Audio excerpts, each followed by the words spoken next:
कुंडलीचा दर्जावर असेल का? प्रथम दर्शनी काय वाटतं मला?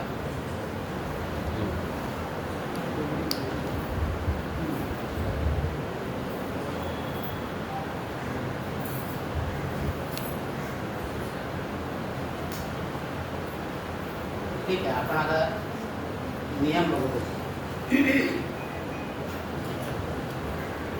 व्यक्तीला आयुष्यामध्ये कधी कधी कठोर संघर्ष करावा लागतो. कधी कधी पैशाची कमतरता येते, सुखाचा अभाव असतो. अशा बऱ्याचशा गोष्टी व्यक्तीच्या आयुष्यात घडत असतात. पण त्या केव्हा घडतात? त्याचे काही नियम आहेत, म्हणजे काही योग आहेत त्याचे. तर तसे योग जर कुंडलीमध्ये दिसले तर तुम्हाला या गोष्टी प्रामुख्याने आढळतात. म्हणून एकंदर असे 30 योग आपण शोधतो. 30 ते असे निगेटिव्ह जे योग आहेत ते साधारण 30 शोधून. योग तसे खूप आहेत, माझ्याकडे जवळ 1000 योग आहेत. ते 1000 योग जर बघा करायचं म्हटलं तर आपल्याला वर्ष जाईल. म्हणजे बऱ्याच पुस्तकातून योग दिलेले असतात, वेगवेगळे अनुभवाचे योग असतात. पण हे निगेटिव्ह योग जो आहे, म्हणजे हे योग जर तुम्ही पाहिले तर तुम्हाला कुंडलीचा दर्जा कसा आहे ते कळू शकतो. म्हणजे कुंडली प्रॉमिसिंग आहे किंवा नाही याचा आपण सगळ्यात कुठलीही कुंडली परफेक्ट नसते, काही ना काहीतरी त्रुटी असतात. मग त्या त्रुटी कोणत्या आहेत त्या जर हेरून आपण त्याच्यावरती विचार केला तर त्याच्यातून आपल्याला मार्ग काढता येईल की आपल्या कुंडलीमध्ये ज्या गोष्टी नाही म्हणजे चांगल्या नाही तर त्याचा विचार करून त्या चांगल्या कशा सकारात्मक कशा करता येतील त्याचा विचार आपण करू शकतो. बरं, आपण जे योग बघतो कुठला तरी एक योग असेल तर त्यांनी कुंडलीचा दर्जा सिद्ध होत नाही. ज्यावेळेला असे 5-6 योग तुम्हाला दिसून येतात त्यावेळेला त्या योगाचा परिणाम तुम्हाला दिसू शकतो. आणि तो परिणाम केव्हा दिसतो तर त्या ग्रहाची महादशा अंतर्दशा ज्यावेळेला येते, आयुष्यभर ते परिणाम तुम्हाला जाणवणार नाही. पण त्यावेळेला त्या अशुभ ग्रहांची किंवा त्या ग्रहांचं आपल्याला फळ मिळणार नाही अशा ग्रहांचं महादशा येईल, अंतर्दशा येईल किंवा गोचर भ्रमणाने ते ग्रह त्या ठिकाणून जात असते, मूळच्या ठिकाणून जात असते. तर अशा वेळेला तुम्हाला ती आर्थिक चणचण किंवा सुखाचा अभाव किंवा काहीतरी विपरीत घडणं अशा गोष्टी तुम्हाला जाणवू शकतात. तर ह्या ज्या गोष्टी आहेत त्या आपण कशा बघायच्या त्याचा आपण स्टेप बाय स्टेप विचार करू. कुंडली नजरेसमोर आली की महत्त्वाचं काय बघतो आपण? लग्न. चंद्र राशी याची वृश्चिक रास आहे, ज्येष्ठा नक्षत्र आहे आणि याच्या कर्मराशी असल्याचं डायरेक्ट व्हिडिओनं दादाला घेतात. सुरुवातीला काय बघतो आपण? लग्न बघतो ना. लग्न कुंडली समोर आल्यानंतर सुरुवातीला आपण लग्न बघतो आणि लग्नेश लग्नेश हा कर्ता आहे कुंडलीचा. सगळ्यात मुख्य जो आहे तो लग्नेश जर चांगला असेल तर त्याच्यामध्ये धडाडी असेल किंवा तो शुभत्व असेल तर बाकीच्या अशुभ योगांचं तो अशुभत्व कमी करू शकतो. म्हणजे लग्नेश हा नेहमी चांगला हवा. लग्नेश हा नेहमी चांगला हवा. तर पहिला मुद्दा असा की कमजोर किंवा पीडित लग्नेश. पहिला मुद्दा कमजोर किंवा पीडित लग्नेश.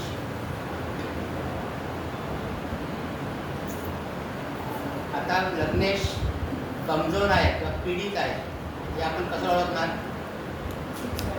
याच्या लग्नेश मंगळाबरोबर आहे आणि याच्या लग्नेश जो आहे तो मंगळाबरोबर असं नाही.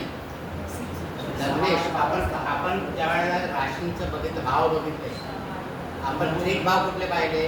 6, 8 आणि 12.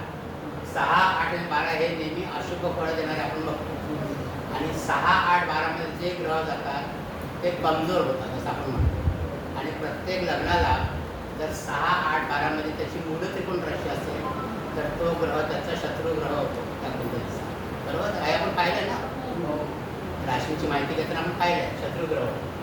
तर आता हा जो पहिला मुद्दा आहे की कुंडलीचा लग्नेश 6व्या, 8व्या किंवा 12व्या घरात असणं किंवा पापग्रहाने पीडित असतो किंवा पापग्रहाने पीडित असतो. म्हणजे लग्नेश हा बलहीन झाला. लग्नेश कुंडलीचा लग्नेश ज्या वेळेला 6, 8, 12 मध्ये असतो किंवा पापग्रहाने पीडित असतो किंवा पापग्रहाच्या दृष्टीमध्ये असतो किंवा युतीमध्ये असतो, पापग्रहाने पीडित असतो. मग असा लग्नेश कमजोर झाल्यावर काय होतं की जातकाचा आत्मविश्वास कमी होतो. जातकाचा करता आहे ना लग्नेश म्हणजे त्याचा आत्मविश्वास कमी होतो. आणि प्रथम स्थानावर आपण आरोग्य बघतो लग्नावर. जे आरोग्य आहे किंवा जीवनात त्याची जी ऊर्जा असते ती ऊर्जा कमी होते, आरोग्यमान कमी प्रतीचं राहतं. म्हणजे लग्नेश जर चांगला नसेल तर, लग्नेश जर बलवान असेल तर या गोष्टी जातकाला चांगल्या मिळतात. आणि मग असा लग्नेश जर पीडित असला की मग त्याच्या आयुष्यामध्ये संघर्ष जास्त वाटतो, संघर्ष असते. हा पहिला मुद्दा सगळ्यांना कळला. पहिला मुद्दा आता तो आपण ह्या कुंडलीमध्ये बघूया. पहिला मुद्दा कुंडली क्रमांक 1 मध्ये आपण याला कुंडली क्रमांक 1 देवान आणि 2 घेतो. कुंडली क्रमांक 1 मध्ये लग्नेश कुठे आहे बघा. कुंडली क्रमांक 1 मध्ये लग्नेश कुठे आहे. लग्नेश कोण आहे बघा. शनी. शनी आहे. शनी कुठे आहे. नवम स्थान. नवम स्थानामध्ये. शनी नवम स्थानामध्ये. नवम स्थान म्हणजे भाग्यस्थान, त्रिकोण स्थान म्हणजे चांगलं स्थान आहे. ओके. तो 6, 8, 12 मध्ये नाही. लग्नेश 6, 8, 12 मध्ये नाही आहे, तर तो आहे भाग्यस्थानामध्ये आहे. लग्नेश भाग्यामध्ये आहे. लग्नेश भाग्यामध्ये. ज्यावेळेला आपण योग शिकू तेव्हा लग्नेश लग्नापासून नवपंचमात आहे असं आपण म्हणतो. तो 9व्या स्थानी आहे तो. ते 5वं स्थान आहे, 9वं स्थान आहे. ते नंतर तुम्हाला कळतं. पण इथे प्रायव्हेट म्हणजे लग्नेश हा भाग्यस्थानामध्ये आहे. आता भाग्यस्थानामध्ये कुठल्या राशीत आहे, कोणत्या ग्रहाबरोबर आपण नंतर करू. पण भाग्यस्थानामध्ये आहे म्हणजे हा चांगला आहे, चांगला आहे, त्याला आपण टिक मारतो पहिल्या. आता या कुंडलीमध्ये काय आहे पोझिशन बघा. या कुंडलीमध्ये काय पोझिशन आहे. लग्नेश 6व्या स्थानात आहे ना, म्हणजे त्रिक स्थानामध्ये आहे. लग्नेश त्रिक स्थानामध्ये आहे. म्हणजे इथे लग्नेश हा बलवान आहे का नाही आहे, पण तो त्रिक स्थानामध्ये शत्रू राशीमध्ये आहे. आणखी पुढे बघायचं इथे जो शत्रू राशीत नाही, इथे तो मित्र राशीत आहे. कारण बुधाचा तर मित्र आहे शनीचा. इथे मंगळाचा बुधा 1 नंबरचा शत्रू आहे. इथे लग्नेश आहे तो 6व्या स्थानामध्ये. म्हणजे इथे प्रायमाफेसी कुंडलीचा आत्मविश्वास कमी झाला, संघर्ष वाढला, हो की नाही. म्हणजे इथे हा रेड फ्लॅग आलेला आहे पहिला. इथे हा पहिला रेड फ्लॅग आलेला आहे. म्हणजे डोक्याची घंटी इथे वाजलेली आहे. बरोबर. म्हणजे हा पहिला नियम तुम्हाला कळला. त्याच्यामधून आपण ह्या 2 कुंडल्यांमध्ये कंपॅरिझन करतो. 2 कुंडल्यांमध्ये कंपॅरिझन करतो की पहिला लग्नेश हा महत्त्वाचा आहे. त्याच्यात दुसरा मुद्दा लग्नातील ग्रह. लग्नामधील ग्रह, लग्नामध्ये जास्त करून पापग्रह. शुभग्रह असलं तर ते थोडा परिणाम म्हणजे वाईट करत नाही. पापग्रह, लग्नामधील पाप. आता या दोन्ही कुंडल्यांना बघितलं लग्नी पापग्रह आहे का नाही. त्याच्यामध्ये पापग्रह नाही आहे लग्नामध्ये. बरं दृष्टी आहे का. दृष्टी आहे का पापग्रहाची. तर कुठे दिसत नाही. चंद्राची शुक्राची दृष्टी आहे. बाकी पापग्रहाची दृष्टी वगैरे नाही. म्हणजे इथे दुसरा नियम पण इथे हा पास झाला. ओके. आता या कुंडलीमध्ये बघा लग्नी गुरु आहे, शुभग्रह आहे, पापग्रह नाही. पण पापग्रहाची दृष्टी आहे का. शनीची. हां शनीची. शनीची दृष्टी आहे. पापग्रहामध्ये शनीची दृष्टी आणि कोणाची आहे. मंगळ. शनीची दृष्टी आणि कोणाची दृष्टी आहे. मंगळ. मंगळाची दृष्टी आहे. बरोबर. कोणाची आहे मंगळाची दृष्टी आहे. मंगळाची किती दृष्टी आहे. 8. म्हणजे मंगळाची 8वी दृष्टी आहे, म्हणजे लग्नेशाचीच लग्नावर दृष्टी असते बघायला. पण लग्नेश पण कमजोर आहे, लग्नेश मुळातच कमजोर आहे आणि शनीची दृष्टी 3री दृष्टी आहे. आपण काय म्हणतो की ज्या घरावर ज्या स्थानावरती शनी आणि मंगळ दोघांची दृष्टी असते त्या स्थानामध्ये संघर्ष जास्त असतो, फळं चांगली मिळत नाही त्याची. त्या स्थानात शनी आणि मंगळ दोघांची दृष्टी, ते मंगळ जरी लग्नेश असला तरी तो षष्ठामध्ये कमजोर झाला, शत्रू राशी. आणि शनीची जो दृष्टी आहे 3री दृष्टी, म्हणजे लग्नस्थानावर 2 पापग्रहांची दृष्टी आहे. लग्नस्थानावरती 2 पापग्रहांची दृष्टी आहे.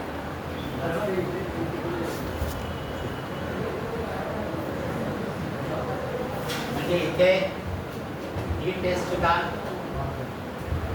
या कुंडलीमध्ये बरोबर नाही. आपण परत तिथे खोली गुरु फक्त शुभग्रह आहे तिथे, गुरु शुभग्रह आहे. पण गुरु काय आहे, गुरुचं फळ आपण कसं बघतो, गुरु ज्या भावात असतो त्या भावात नुकसान करतो, पण गुरुच्या दृष्टी अमृत होऊ शकते.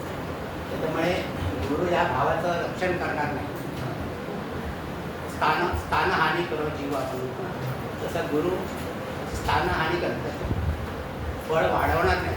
त्याची दृष्टी आहे ती तेवढं चांगली करते, ती ठिकाणं चांगली करते. म्हणजे दुसरा इथे पण इथे रेड फ्लॅग आला सेकंड. जनरली काय असतं की लग्नस्थानी जर राहू केतूसारखे ग्रह असतील, राहू तर व्यक्तीचं जीवन एखाद्या रणांगणात संघर्षमय असतं, व्यक्तीचं जीवन खूप संघर्ष करावा लागतो. राहू केतू असतं, संघर्ष करावा आणि अडथळ्यांचा सामना करावा, म्हणजे हा दुसरा नियम आहे. राहू केतू कुठे असते? लग्नी असतील तर ते दोन्हीकडे नाही आहेत लग्नी, नाही तो प्रश्न नाही आहे. आता लग्न झाल्यानंतर दुसरा महत्त्वाचा ग्रह तुम्ही सांगितल्याप्रमाणे चंद्र. चंद्र हा मनाचा कारक आहे. चंद्रमा मनसो जाता आपण म्हणतो. तर चंद्र हा मनाचा कारक आहे. तर बलहीन किंवा पीडित चंद्र असेल, बलहीन किंवा पीडित. आता चंद्र बलहीन केव्हा असतो किंवा पीडित केव्हा असतो?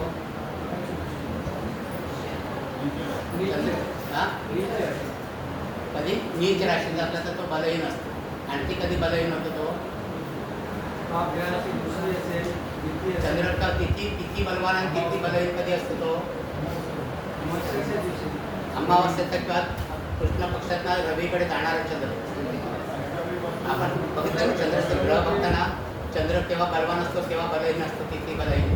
तसा म्हणजे कृष्ण पक्षातला जन्म असेल तर तो साधारण बलहीन असतो.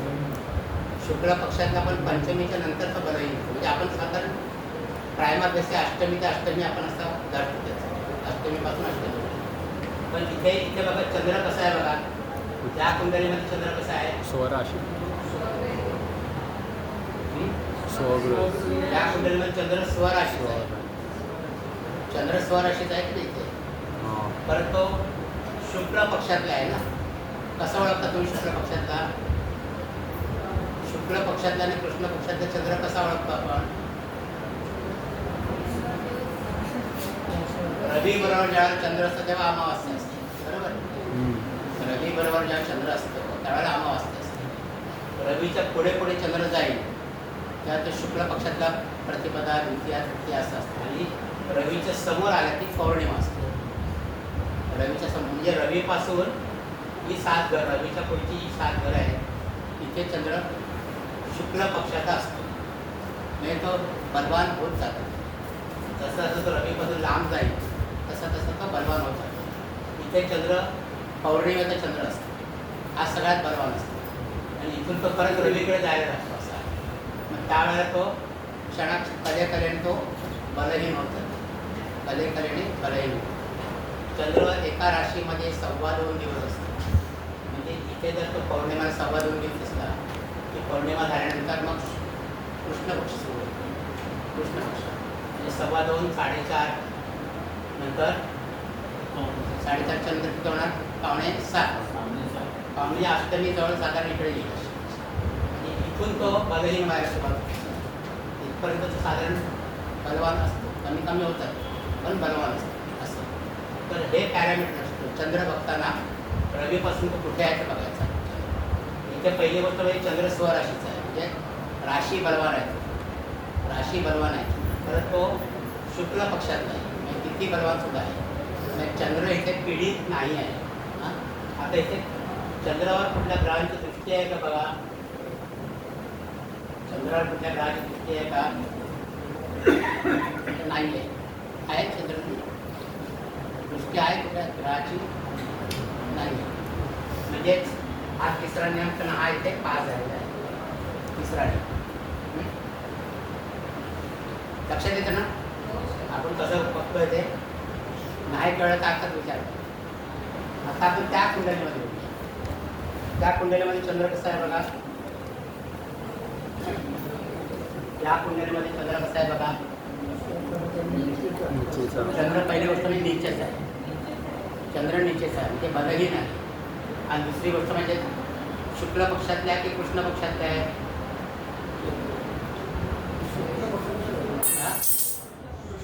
कृष्ण पक्षातल्या ना. कृष्ण म्हणजे रवीकडे चालला आहे. रवी इथेच आहे. म्हणजे आणखी 2 किंवा 3 दिवसांनी अमावास्यावर आहे. म्हणजे बलहीन तिथी बलहीन पण आहे आणि राशी बलहीन सुद्धा आहे. परत तो चंद्र अष्टमात आहे, म्हणजे त्रिक स्थानामध्ये आहे. म्हणजे सगळीकडून चंद्र हा पीडित आहे. चंद्र हा सगळीकडून पीडित आहे. म्हणजे तिसरा नियम सुद्धा या कुंडलीला फेवरेबल नाही आहे. तिसरा नियम सुद्धा फेवरेबल नाही आहे या कुंडलीला.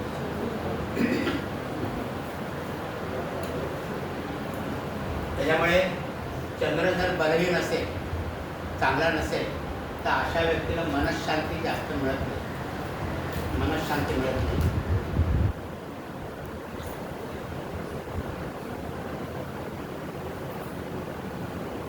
निराश असतो तो आणि दुःखी असतो असा त्याला.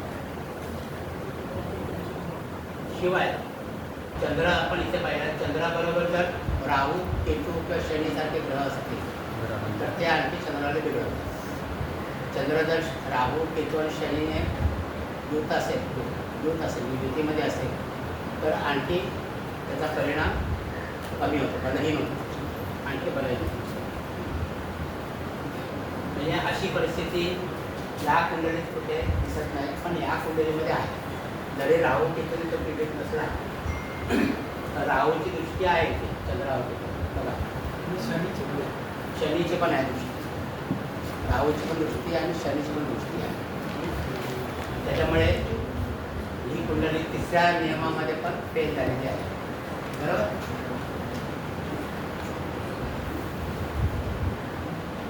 नंतर चौथा नियम म्हणजे चंद्राचा केमद्रुम योग.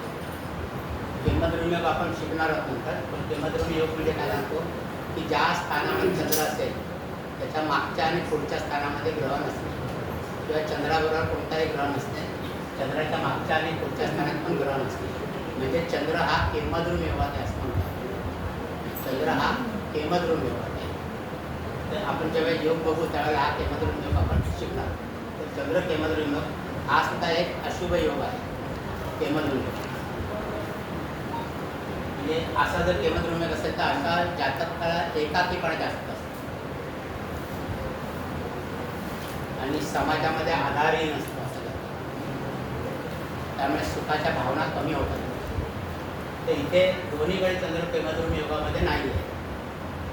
पण हा एक योग आणखी महत्त्वाचा बघायचा असतो कुठे केमद्रुम योग.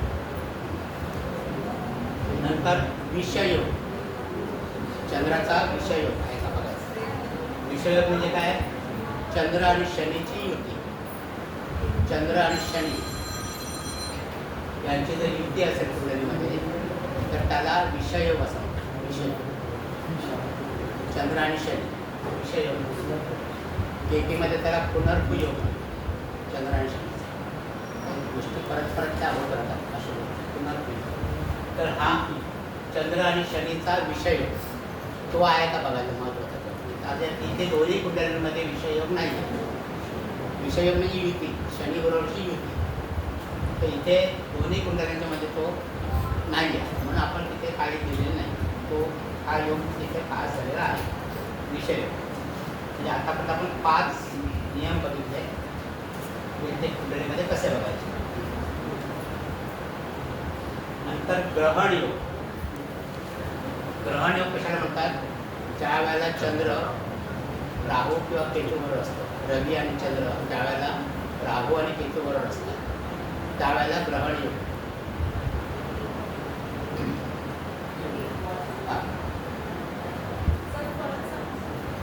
ग्रहण योग म्हणजे राहू आणि केतू बरोबर ज्यावेळेला रवी आणि चंद्र असतात, रवी किंवा चंद्र किंवा रवी आणि चंद्र दोघेही राहू आणि केतू जे युतीमध्ये ज्यावेळेला असतात त्यावेळेला तो ग्रहण योग असतो.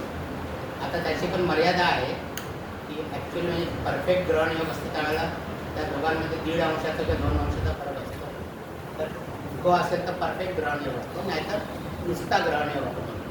पण जरी एकत्र असले ते कितीही अंशावर असून दे त्यांची फळं तुम्हाला अशुभ मिळतात. ग्रहण योगाची फळं अशुभ मिळतात ग्रहण योग. तर आता इथे चंद्र आणि रवी दोघांच्या आजूबाजूला कुठे राहू आहेत का? राहू केतू इथे तर नाही आहे, राहू केतूची युती नाही आहे रवी चंद्रावर. इथे कुठे दिसते का? ते इथे पण दिसत नाही. राहू ग्रहण दोष नाही आहे दोन्ही कुंडली. इकडे केतू आणि चंद्र आहे.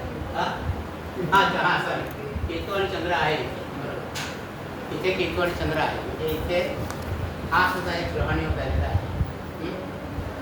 केतू आणि चंद्र आहे इथे म्हणजे ग्रहण योग झालेला आहे.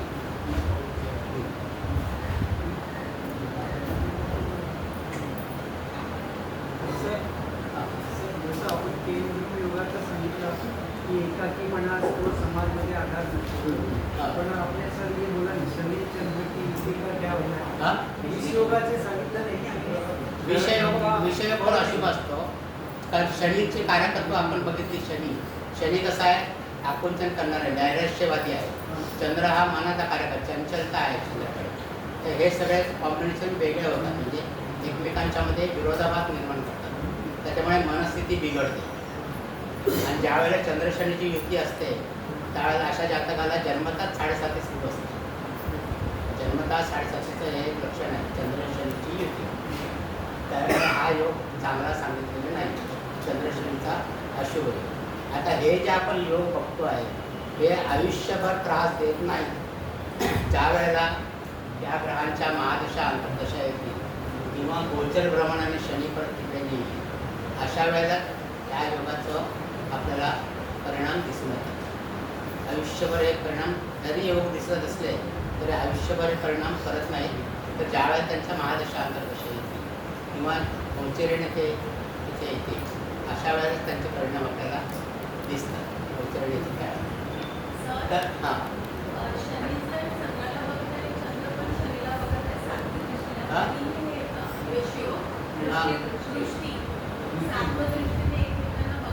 कोण? शनी आणि ते दृष्टीचा योग हा आपण युती योग म्हणतो. युती योग विषय योग जो बघतो तो युती. दृष्टीने विषय योग होत नाही शनीचा. युती असेल तरच विषय योग. आणि ग्रहण योग सुद्धा ते बरोबर असले तरच होते. आता ग्रहण योगामध्ये कुठल्यातरी एका ग्रहाची दृष्टी असणार, राहूची किंवा केतूची, म्हणजे समोर असते. म्हणजे एक ग्रह बरोबर असतो, एका ग्रहाची दृष्टी असते, तो ग्रहण. नंतर 7वा योग आहे तो दारिद्र्य योग. दारिद्र्य योग कुंडलीतला दारिद्र्य योग कसा बघायचा? तर लाभेशाचे त्रिक स्थानामध्ये असणे. लाभेश त्रिक स्थानामध्ये असणार.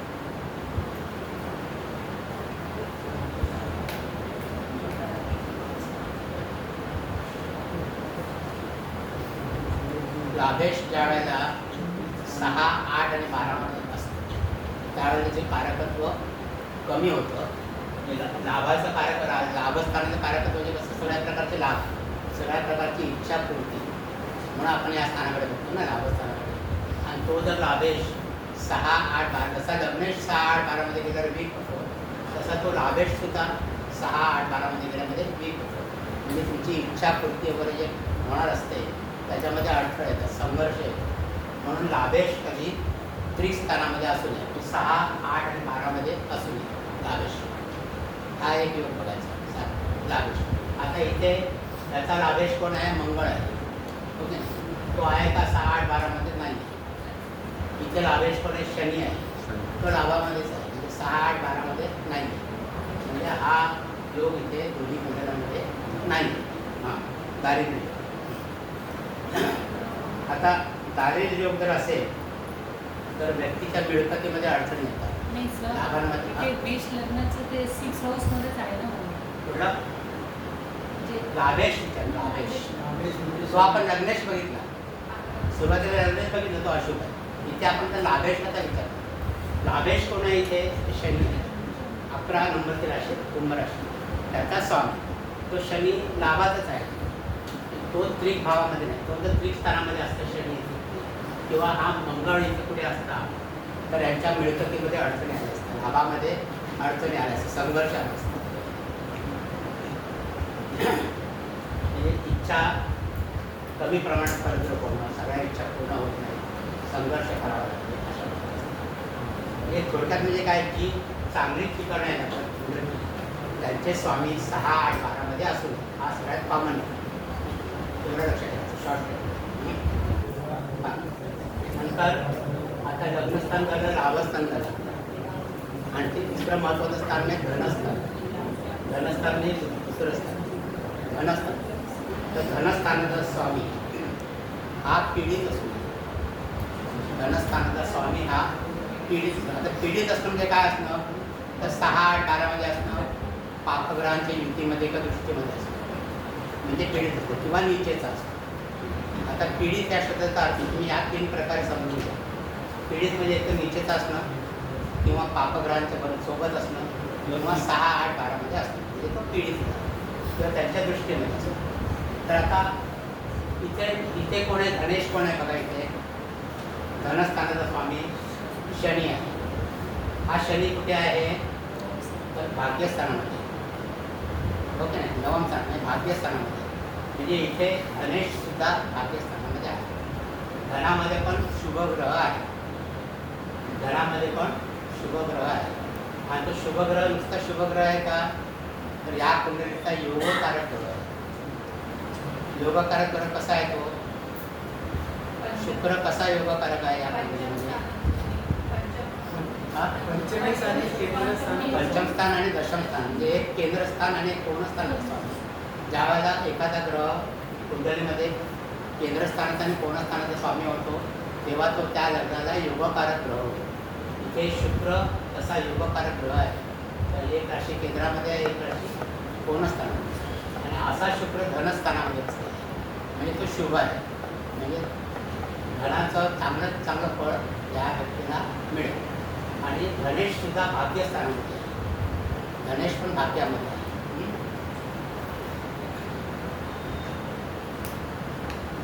तर इथे धनेश बघूया आपण कुठे येतो. इथे धनेश शुक्र आहे बरोबर. तो कुठे आहे?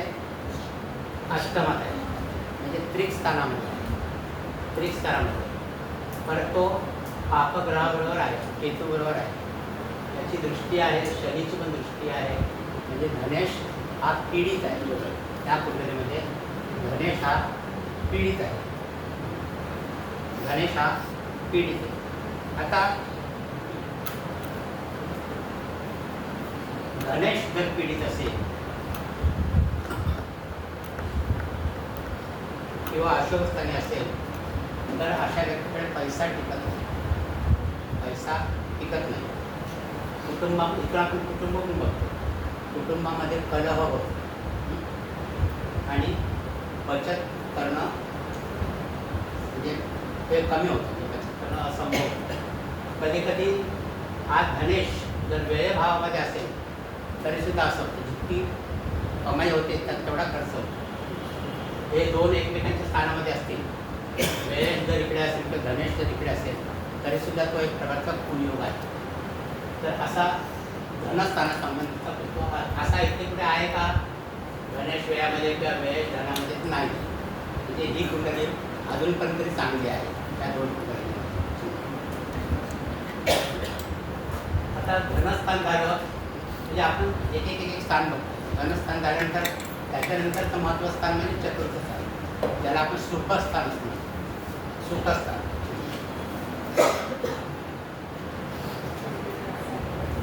आता या सुखस्थानामध्ये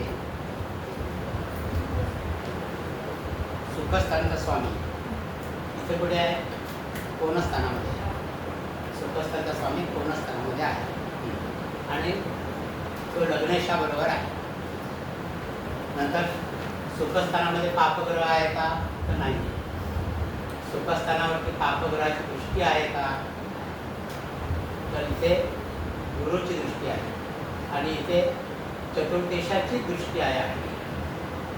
म्हणजे त्या स्थानात ज्या वेळेला एखादा ग्रह आपल्या स्थानाला बघतो त्यावेळेला ते स्थान तो बलवान करतो. असं आपण बघतो.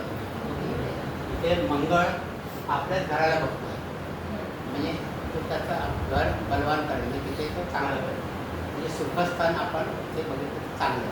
सुखस्थानावर ज्या ज्या गोष्टी आपण बघतो त्या त्या गोष्टीमध्ये या जातकाला अडथळे येणार नाही, संघर्ष करावा लागणार नाही, असं असा अर्थ आहे. आता इथे सुखस्थान कसं आहे बघा. इथे सुखस्थानमध्ये काय आहे? चंद्राची राशी. चंद्र कुठे आहे? अष्टमात कसा आहे तो? नीचेच आहे. नंतर तो केतू बरोबर आहे, ग्रहण योगामध्ये आहे. शनीची दृष्टी आहे त्याच्यावर. म्हणजे इथे परत ते चतुर्थ स्थान बिघडलेलं आहे. चतुर्थ स्थान बिघडलेलं आहे म्हणजे इथे हा सुद्धा योग इथे चांगला नाही. हा सुद्धा योग. आता हे सगळे योग बघून झाल्यानंतर मी तुम्हाला विश्लेषण करेन कसे म्हणजे कसे कसे त्यांचे अडथळे आहेत. कारण दोन्ही व्यक्ती माझ्या ओळखीच्या आहेत ते मी तुम्हाला सांगणार.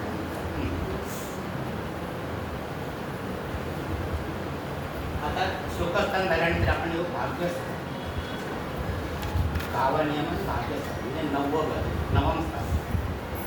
भाग्यस्थानाचा स्वामी कमजोर किंवा अशुभ स्थानी गेल्यास व्यक्तीला नशिबाची साथ मिळत नाही.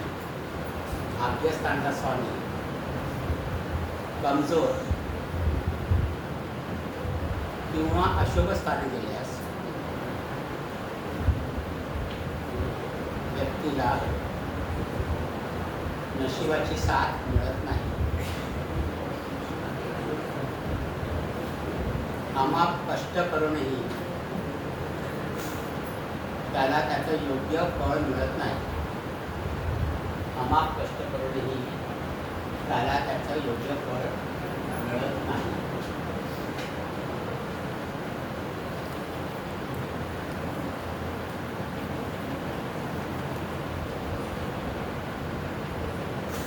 आता इथे बघूया भाग्यस्थान. भाग्यस्थानाचा स्वामी कोण आहे? बुध आहे. बुध कुठे आहे? तिसऱ्या घरात उच्चित आहे. उच्चित आणि निश्चित आहे. बुध निश्चित आहे. मीन राशी आहे ते. मीन राशीमध्ये बुध निश्चित आहे. परत कसा आहे तो? अस्तंगत आहे. रवीच्या सोबत असल्यामुळे रवीच्या जवळ असल्यामुळे तो अस्तंगत आहे. अस्तंगत म्हणजे त्याला स्वतःचं देश नाही म्हणजे तो पीडित झाला, कमजोर झाला. तर ह्या कुंडलीमध्ये भाग्येश जो आहे तो कमजोर झालेला आहे. जरी भाग्येशाची दृष्टी आपल्या स्थानावर आहे पण तो भाग्येश मुळातच कमजोर आहे. एक तर नीचेचा आहे, अस्तंगत आहे. नीचेचा आहे आणि अस्तंगत आहे. आणि काय आहे त्याच्यावर मंगळाची दृष्टी आहे, शनीची दृष्टी. शनी मंगळ दोन्ही ग्रहांची दृष्टी आहे. मंगळ शनी जरी इकडे लग्नेश असला आणि मंगळच्या तृतीय शनी कोण आहे ते लाभेश आहे. पण मंगळाची शनीची दृष्टी पापग्रह म्हणून त्याच्यावरती बुधावरती आहे. म्हणजे याचं भाग्यस्थान बिघडलेलं आहे. भाग्यस्थानाचं बिघडलेलं आहे. भाग्यश बिघडलेलं आहे. मग तिथे हा एक ट्रेंड त्यांचा आहे भाग्यस्थान.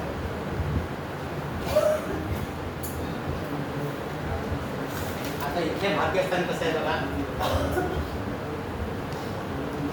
इथे भाग्यस्थानामध्ये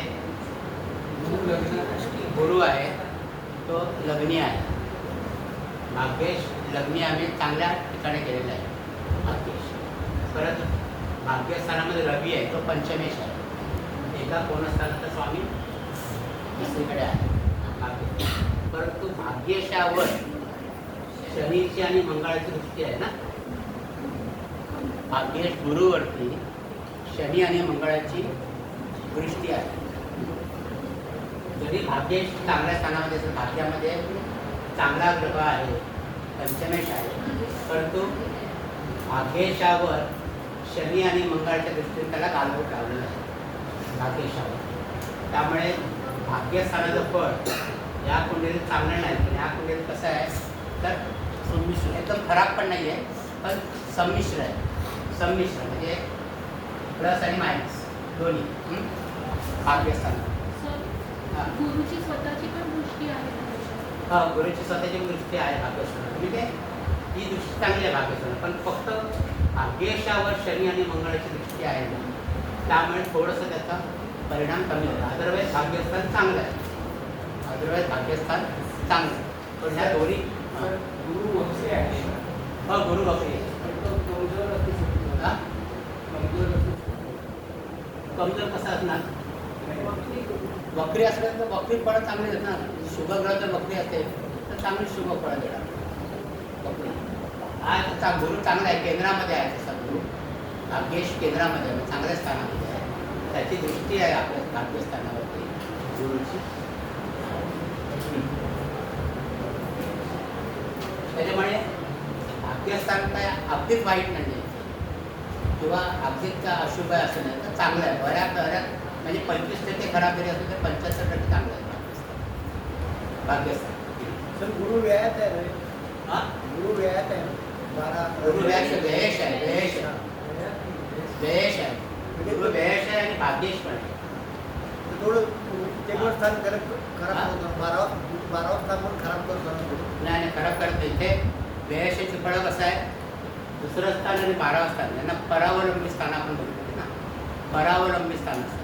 तर या स्थानामध्ये राशी असेल एखाद्या ग्रहाची, तर त्याची दुसरी राशी जिकडे आहे त्याप्रमाणे तो फळ देतो.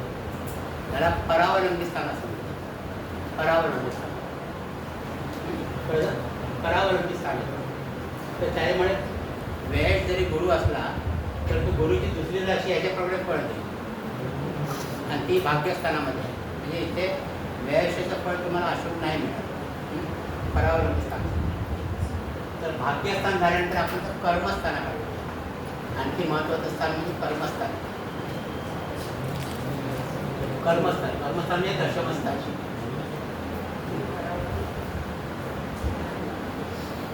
आता कर्मस्थानाचा स्वामी कसा आहे तुम्हाला? कर्मेश. कर्मस्थानाचा स्वामी. पहिलं फळ बघताना स्वामीचं बघायचं, नंतर त्यातले ग्रह बघायचे आणि मग त्याच्यावरची दृष्टी बघायची. असं प्रत्येक भावात आपण अभ्यास करतो आणि कारक ग्रह बघतो. प्रत्येक त्याचा कारक ग्रह सुद्धा आपण बघतो. तर आता इथे कर्मस्थानामध्ये कोणती राशी आहे? तूळ राशी. तूळ राशी. तूळ राशीचा स्वामी कोण आहे? शुक्र आहे. शुक्र कुठे आहे? धनस्थानामध्ये.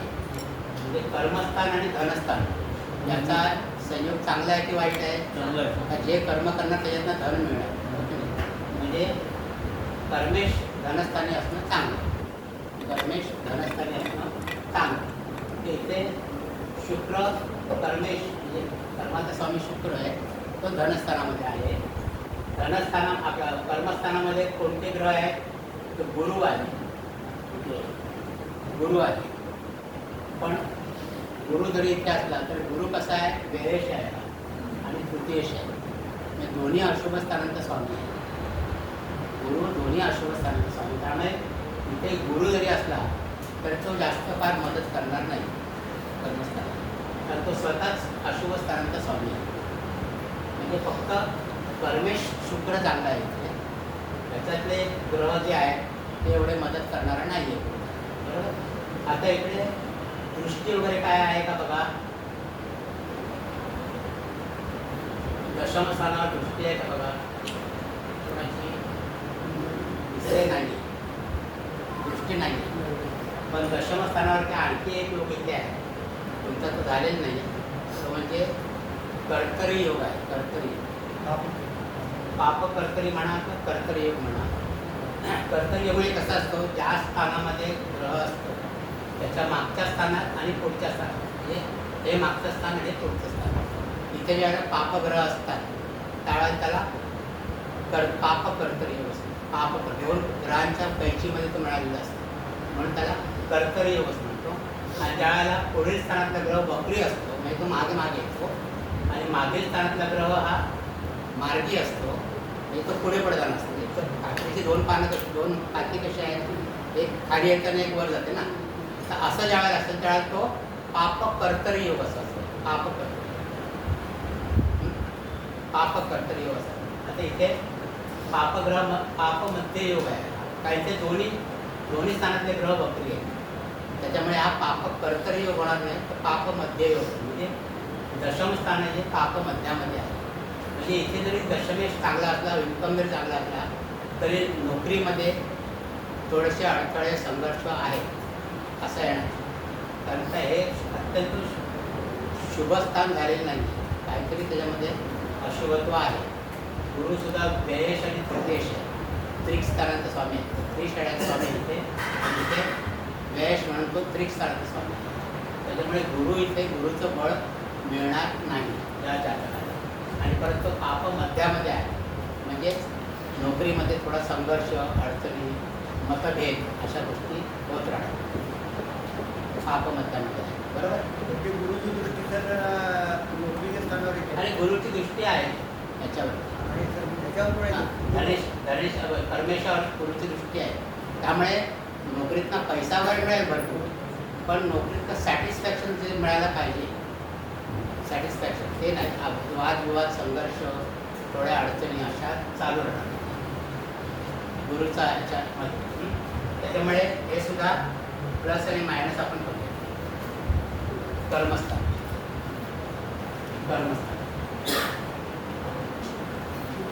आता इथे कर्मस्थान कसं आहे बघा, इथे कर्मस्थान कसं आहे, शनीची राशी आहे.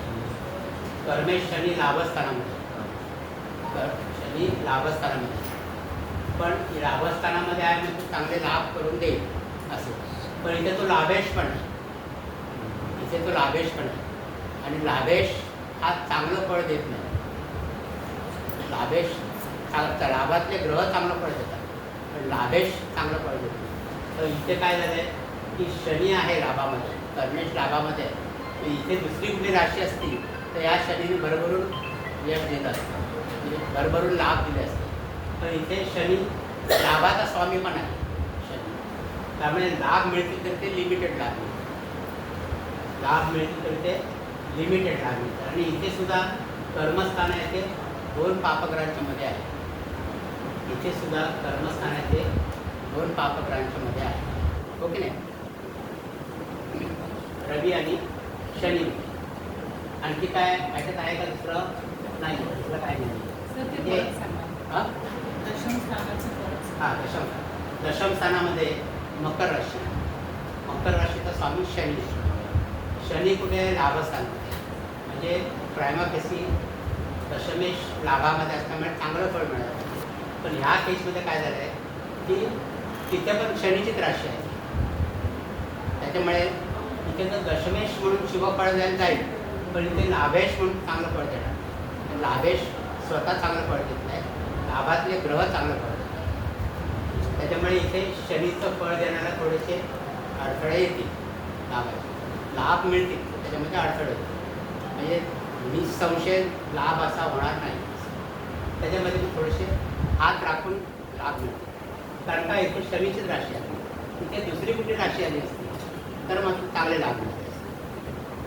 परत हे कर्मस्थान जे आहे शनी आणि रवीच्या पापामध्ये आहे, म्हणजे इथे त्याच्यामध्ये थोडासा उत्कर्ष किंवा काहीतरी बढती बदली वगैरे असं असे योग जास्त दिसत नाही. म्हणजे जिथे आहे तिथे, आणि शनीची राशी असली किंवा शनी असेल तर दशम स्थानामध्ये तर माणूस नोकरीच करतो. निदान सुरुवातीला जर नोकरीच करतो, नंतर एखादं बदल होते, पण सुरुवात नोकरीने होते. तर मग इथे सुद्धा प्लस आणि मायनस आपण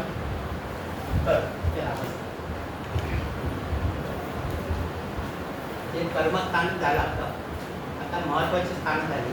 आता आपण ग्रहांच्याकडे, म्हणजे गुरु कसा आहे. गुरु हा शुभ ग्रह आहे, तर गुरु कसा आहे. आता गुरु जर नीच किंवा अस्त असेल तर अशा व्यक्तीला गुरुची कारकत्व काय, तर ज्ञान, विवेक, सचोटी आणि नशीब. गुरु नशीब पण देतो, कारण कालपुरुषाच्या कुंडलीमध्ये ही कालपुरुषाची कुंडली भरली तर इथे गुरुची राशी भाग्यस्थानामध्ये नशीब भाग्य त्याचं असतं. तर गुरु हा अशी गुरुची कारकत्व अशी की सचोटी आहे, ज्ञानी आहे, ज्ञान संपादन करण्याची इच्छा आहे. असं तर असा जर गुरु कमजोर असेल तर तो कुंडलीचा दर्जा परत कमी करतो. म्हणून गुरु कसा आहे कुंडलीमध्ये ते आपल्याला बघायला पाहिजे. या कुंडलीमध्ये गुरु कसा आहे बघा, इथे नीच आणि अस्तंगत तो आहे का, कुठे नाही. म्हणजे तसा गुरु दोन्ही कुंडलीमध्ये चांगला आहे. या कुंडलीमध्ये कसा आहे तो, या कुंडलीमध्ये कसा आहे तो वक्री तर आहेच, परत काय आहे तो वयश आणि तृतीय अशुभ स्थानांचा स्वामी आहे. आणि तिथे गुरु कसा आहे तर भाग्यस्थानाचा स्वामी. भाग्यस्थान चांगलं आहे आणि एक त्रिक स्थान आहे ते परावलंबी स्थान आहे. त्याचे परिणाम भाग्यस्थानाप्रमाणेच मिळतात. म्हणजे इथे गुरु तसा चांगला आहे, या कुंडलीमध्ये गुरु तसा चांगला आहे. म्हणजे तो जरी वेळ जरी असला तर तो परत एकच त्याच्यामध्ये आहे की मंगळ आणि शनीची दृष्टी आहे, त्याने तो पीडित आहे. शनीच्या दृष्टीने मंगळाच्या दृष्टीने पीडित आहे. बाकी भाग्यशी म्हणून चांगला आहे. म्हणजे इथे सुद्धा प्लस मायनस गुरु आहे आणि इथे मात्र तो गुरु चांगला नाही. जर तो केंद्रस्थानामध्ये असला तर तो दोन्ही अशुभ स्थानांचा स्वामी आहे, दोन्ही अशुभ स्थानांचा स्वामी आहे. आणि परत तो पापमध्यामध्ये पण आहे, पापमध्यामध्ये पण आहे. आता गुरु जसा ज्ञान संपत्तीचा कारक आहे गुरु, विवेक, सच्चाई, सचोटी याचा कारक आहे. तर त्याच्या काळात दुसरा शुभग्रह म्हणजे शुक्र. शुक्राला सुद्धा महत्त्व आहे. शुक्र म्हणजे कसा विलास, प्रणय आणि आनंदाचा जो ग्रह आहे, त्याच्या शुक्राचे कारकत्व तो शुक्र कसा आहे की आपल्या आयुष्यामध्ये आनंद, विलास निर्माण करणारा, आनंद निर्माण करणारा आहे, शुभग्रह आहे. तर त्याची पोझिशन आपल्या कुंडलीमध्ये वैवाहिक सौख्याचा कारक आहे. त्याची पोझिशन कशी आहे ती आपल्या कुंडलीमध्ये आपल्याला बघावी लागते. तर या पहिल्या कुंडलीमध्ये शुक्र योगकारक आहे, तो धनस्थानामध्ये आहे, ते मित्राच्या राशीमध्ये आहे, मित्राच्या राशीमध्ये आहे. आता आपण फक्त वरवरचा अभ्यास करतोय, आता आपण त्यांचे नक्षत्रसुद्धा बघायला पाहिजे. कोणत्या नक्षत्रामध्ये आहे, तो नक्षत्र स्वामी कुंडलीमध्ये कसा आहे, पण तो पुढचा अभ्यास आहे. आपल्याला बरोबर म्हणजे प्रायमा पैसे जर आपल्याला दर्जा बघायचा असेल तर आत्ता आपण नक्षत्रांकडे नको जाऊया, पण त्याचा अभ्यास आणखी पुढे आहे. तर शुक्र इथे शनीच्या राशी म्हणजे मित्राच्या राशीमध्ये आहे आणि तो गणेश पण आहे. शनी त्याच्या राशीमध्ये शुक्र आहे आणि तो योगकारक आहे. म्हणजे शुक्र इथे चांगला आहे, शुक्र चांगला आहे. इथे शुक्र जरी चांगला असला तरी तो प्रामुख्याने सप्तम स्थानाचा कारक ग्रह आहे. सप्तम स्थानाचा वैवाहिक सप्ताचा. पण इथे काय होणार आहे, तो बाकीच्या बाबतीत शुक्र चांगला आहे, पण वैवाहिक सौख्याच्या बाबतीमध्ये तो सप्तमाच्या अष्टमात आहे का. शुक्र सप्तमाच्या अष्टमात आहे, म्हणजे वैवाहिक सौख्यामध्ये थोड्याशा अडचणीचं दाखवलं. वैवाहिक सप्तमाच्या, कारण वैवाहिक सौख्याचा कारक आहे सप्तमाच्या अष्टमात. तिथेच फक्त एक थोडा शुक्राला गालबोट तिथे लागलेला आहे. बाकी शुक्र तिथे कर्मेश म्हणून चांगला आहे, पंचमेश म्हणून चांगला आहे, बाकी सगळं चांगलं आहे. सर आपण तो सप्तमी जो आहे चंद्र आहे स्वतःच्या घरात येतो, त्याला वैवाहिक सौख्य चांगलं नाही. तर आपले मागच्या वेळी सांगितले की सुंदर आहे आणि याचं सप्तमी जे आहे चंद्र स्वतःच्या घरामध्ये म्हणजे सांगतो ना आपण नंतर आपण सगळं बघितल्यानंतर दोन्ही कुंडल्यांचं विश्लेषण करणार आहोत. किती त्याचे फ्लॅट्स किती काय आहेत ते आपण बघणार आहोत. याचं नाव मी तुम्हाला सांगितलं की ज्याची हे आहे पत्नी आहे ती दिसायला खूप चांगली आहे, पण चंद्र इथे आश्लेष नक्षत्रामध्ये आहे, त्याच्यामुळे थोडी डॉमिनेटिंग आहे आणि त्याचंच कारण इथे आहे की शुक्र सप्तमाच्या अष्टमात आहे. शुक्र सप्तमाच्या अष्टमात. तर भौतिक सुखाचा कारक आहे शुक्र. तर शुक्र जर जितका चांगला असेल तितकी भौतिक सुख चांगली मिळतात. ज्या प्रमाणात तू कमजोर होईल त्या प्रमाणात ते भौतिक सुख आपले कमी कमी होतात. आता इथे शुक्र कसं आहे बघा, इथे शुक्र कसं आहे, कसं आहे अष्टमात. शुक्र अष्टमात आहे आणि शुक्र कोणत्या 2 स्थानाचा स्वामी आहे इथे, द्वितीयेश आणि सप्तमी. दोन्ही स्थानं कशी आहेत, मारक स्थान आहे, दोन्ही मारक स्थान आहे. दोन मार्केश झाला शुक्र, प्रबळ मार्केश आहे. म्हणजे ह्या कुंडलीला शुक्र हा अशुभ ग्रह झालेला आहे. शुक्र 2 आणि 7चा स्वामी आहे, म्हणजे प्रबळ मार्केश झालेला आहे तो, आणि तो आहे अष्टमामध्ये, त्रिक स्थानामध्ये. आता याचे शुक्राचं नक्षत्र बघितलं, शुक्र कोणत्या नक्षत्रामध्ये आहे ते,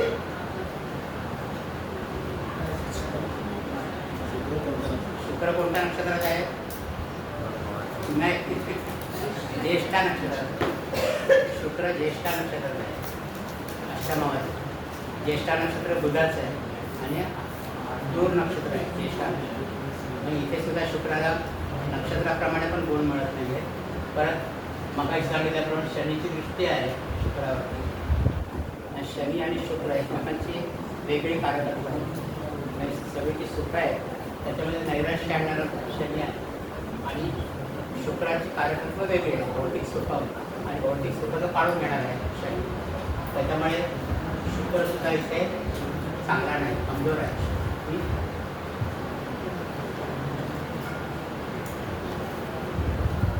सर याचा शुक्र जो आहे ना, हां कुंभोनी आहे म्हणजे धनिष्ठामध्ये. हां याचा जो शुक्र आहे ना, धनिष्ठामध्ये धनिष्ठ मंगळाच्या राशीमध्ये.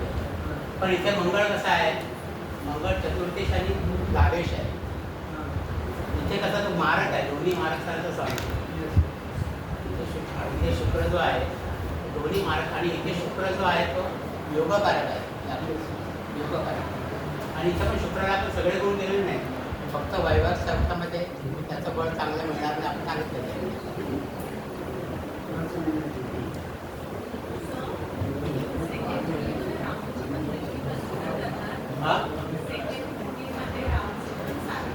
हां राहू आहे. हां तर राहू या कुंडलीमध्ये इकडे नाही आहे.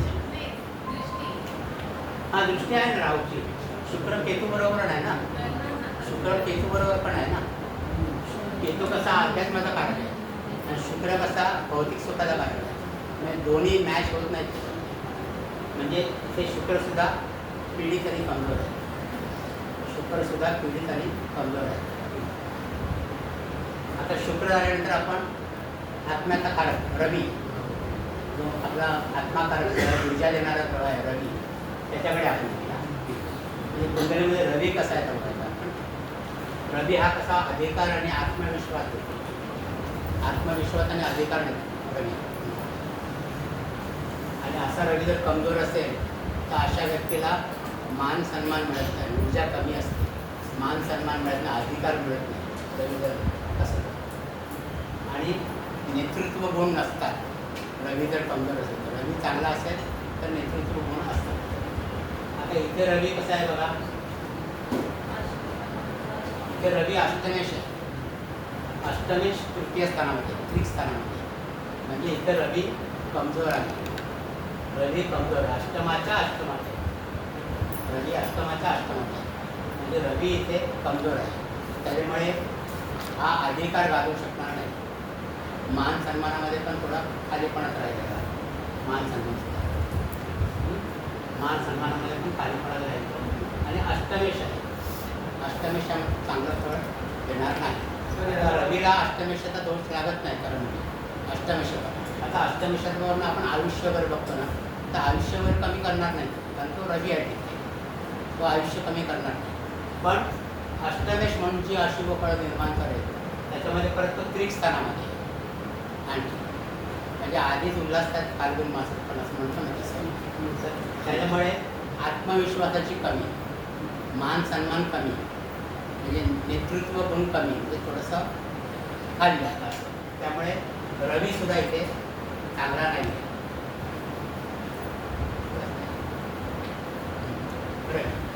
आता इथे रवी कसा आहे बघा, इथे रवी पंचमेश, म्हणजे एका कोणाचा स्वामी दुसऱ्या कोणामध्ये, पंचमाचा स्वामी नवम स्थान. त्यामुळे रवी इथे चांगला आहे, रवी इथे चांगला आहे. परत रवी कसा आहे आणखी दुसऱ्या दृष्टिकोनात ना तर नाही. त्याच्यामुळे या व्यक्तीला मान सन्मान अधिकार या गोष्टी सहज होतील. रवी चांगला आहे त्याच्यामुळे इथे रवीचे आपण मार्ग इथे कुठेतरी चांगलं फळ मिळत आहे.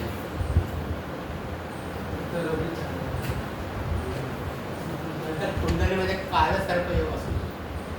कालसर्पयोग असल्याचं त्याची फळं चांगली मिळत नाही. आता कालसर्पयोगावरती आपण एक लेक्चर घेणार आहोत.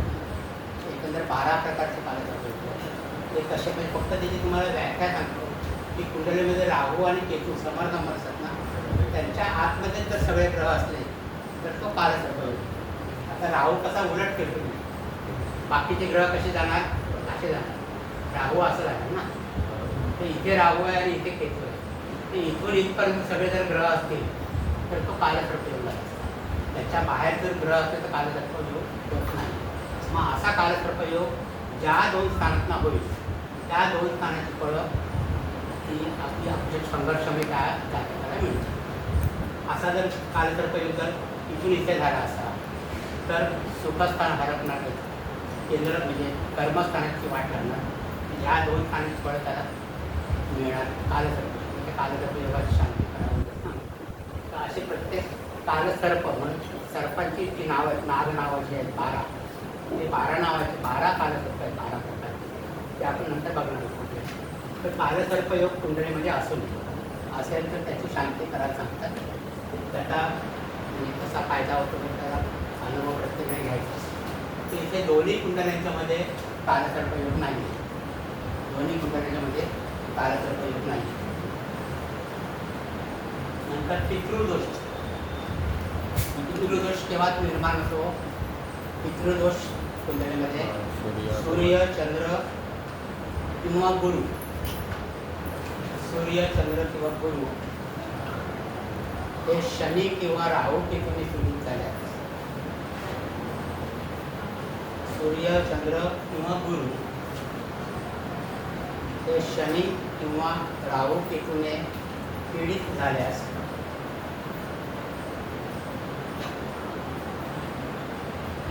कौटुंबिक प्रगती, वंशवृद्धी आणि आर्थिक स्थिरता, कौटुंबिक प्रगती, वंशवृद्धी आणि आर्थिक स्थिरतेमध्ये अडथळे येतात. आर्थिक स्थिरतेमध्ये अडथळे येतात. आपण बघूया इथे पितृदोष आहे का? तर रवी, चंद्र आणि गुरु हे ज्या वेळेला शनी राहू केतूने पीडित असतात. तिथे रवी पीडित नाही आहे, फक्त शनीची दृष्टी आहे. म्हणजे शनीच्या युतीमध्ये नाही. पीडित असताना त्या युतीमध्ये असणं जास्त महत्त्वाचं. राहू केतूच्या पण युतीमध्ये नाही आहे. शनी चंद्रसुद्धा नाही आहे आणि गुरुसुद्धा नाही आहे. म्हणजे त्या कुंडलीमध्ये पितृदोष नाही आहे. इथे काय आहे बघा, चंद्र केतूने पीडित आहे. चंद्र केतूने पीडित आहे. गुरु पीडित नाही आणि रवी पीडित नाही. म्हणजे थोड्याफार प्रमाणामध्ये पितृदोषाची कुंडली आहे आणि चंद्र केतूने पीडित आहे. त्याच्यामुळे इथे थोडासा मायनसचा भाग आहे. इथे नाही पितृदोष. सर बुधकेतूचा बुध भावंडाचा कारक, बुध भावंडांचा कारक नाही आहे. मंगळ भावंडांचा कारक आहे. मंगळ भावंडांचा कारक आहे. बुध बुद्धीचा कारक आहे. बुध हा बुद्धीचा कारक आहे. ते आपण जसं पुढे पुढे जाऊ तसं ते बघू. आता आपण मुख्य ग्रह बघतो. तर आता मुख्य योग जे बघितलं त्याच्यामध्ये पितृयोग आपण बघितला. त्याच्यानंतर शकट योग एक असतो. शकट योग, शकट योग कधी होतो? तर गुरु आणि चंद्र हे एकमेकांपासून 6व्या 8व्या घरामध्ये असतात. म्हणजे षडाष्टक योग असतात गुरु आणि चंद्रामध्ये. त्यावेळेला शकट योग. हा सुद्धा एक प्रकारचा दारिद्र्य योग आहे. गुरु आणि चंद्र एकमेकांपासून 6व्या किंवा 8व्या घरात असतो.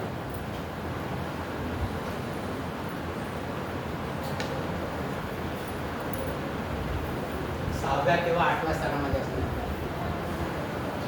त्याला आपण शकट योग असं म्हणतो.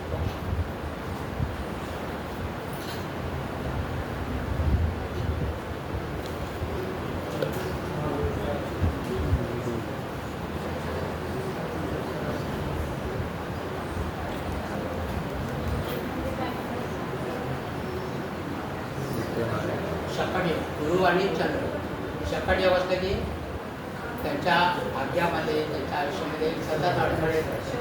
कारण गुरु हा शुभग्रह आहे आणि संपत्ती संततीचा कारक ग्रह आहे आणि चंद्रसुद्धा मनाचा कारक ग्रह आहे. दोन्ही शुभग्रह ज्यावेळेला एकमेकांपासून विरुद्ध तत्वाच्या राशीमध्ये असतात, षडाष्टकामध्ये असतात, त्यावेळेला एकमेकांचे कारकत्व हिरावून घेतात.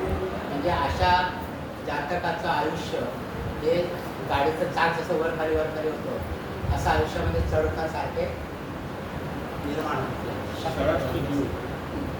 आता गुरु आणि चंद्र एकमेकांपासून 6व्या आणि 8व्या स्थानात इथे आहे का तर नाही.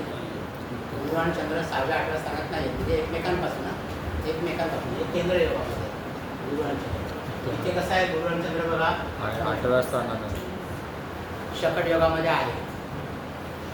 ओके नाही. गुरु आणि चंद्र एकमेकांच्या शकट योगामध्ये आहे. म्हणजे या जातकाचं आयुष्य पण असं वरखाली वरखाली वरखाली होत राहतं. म्हणजे हा एक अशुभ योग झाला शकट योग. शकट योग.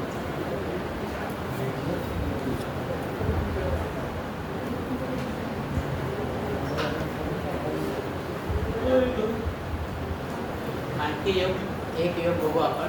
आतापर्यंत 17 योग आपण पाहिले. 17 योग आपण पाहिले.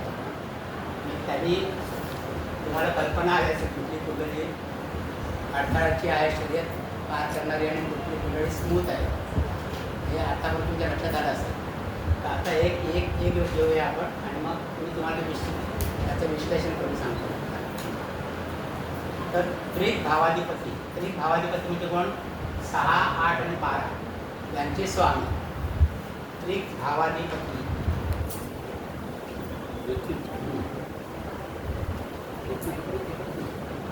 आता त्रिक स्थानामधून आपण काय बघतो?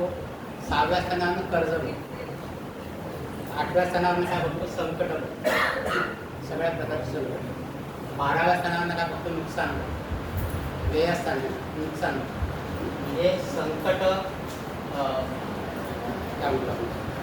कर्ज, संकट आणि खर्च नुकसान तिन्ही गोष्टी आपल्या आयुष्यामध्ये नको अशा आपल्याला वाटतात. तर अशा या स्थानांचे स्वामी यांचा संबंध या स्थानांचा या स्वामींचा संबंध ज्यावेळेला धनस्थान, सुखस्थान किंवा दशमस्थान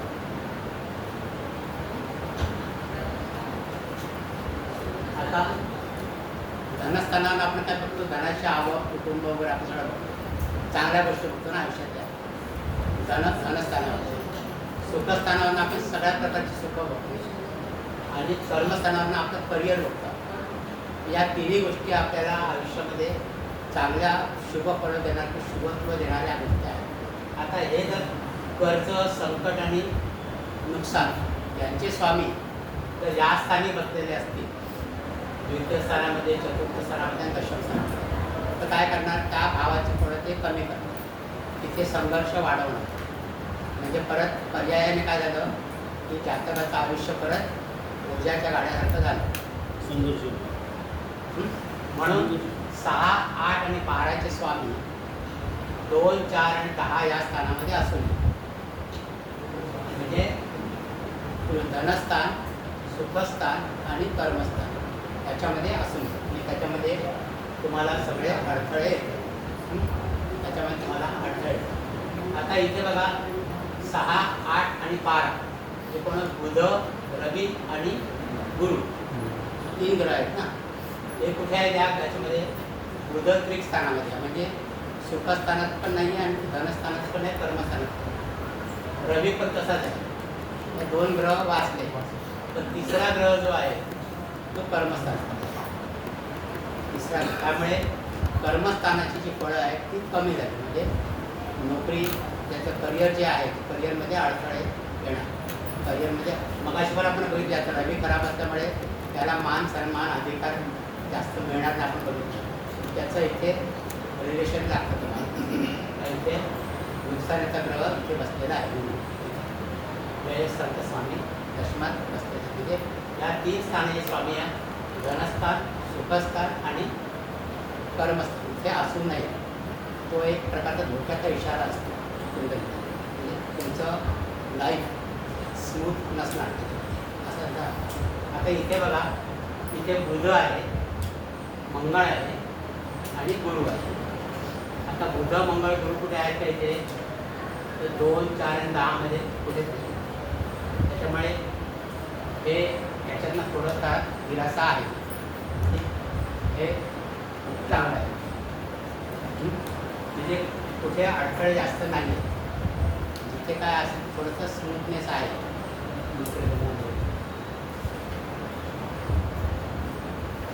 तिसापैकी आपण 18 नियम बघितले आहेत. बाकीचे 12 नियम आपण पुढच्या वेळेला बघूया. आता तुम्हाला मी संक्षिप्तमध्ये सांगतो.